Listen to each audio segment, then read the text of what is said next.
আজকের লাঞ্চ মেনুটাও ছিল অনেক বেশি সিম্পল বাট অনেক বেশি হেলদি।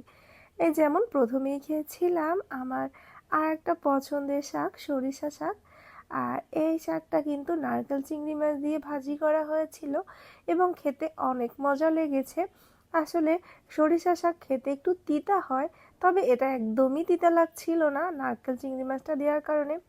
তারপর খেয়েছিলাম পেঁয়াজের কলি, আলু এবং ফুলকপি দিয়ে একটা ভাজি, আর এর মধ্যে চিংড়ি মাছও দেওয়া হয়েছিল এবং ভাজিটা খেতে অনেক বেশি মজা হয়েছিল।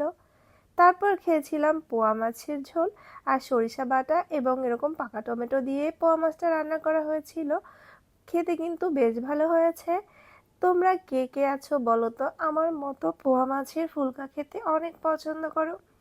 আমি কিন্তু এটা খুব বেশি পছন্দ করি এবং অনেক মজা করে খেয়ে থাকি। যদিও পোয়া মাছ আমার অতটাও পছন্দের মাছ না, তো তারপরও ভালো লাগে। লাস্টে খেয়েছিলাম একটুখানি পুঁটি মাছের ঝোল। পুঁটি মাছ তো আমার একদমই পছন্দ না, তবে সবজি দিয়ে এভাবে ঝোল খেতে ভালোই লাগে।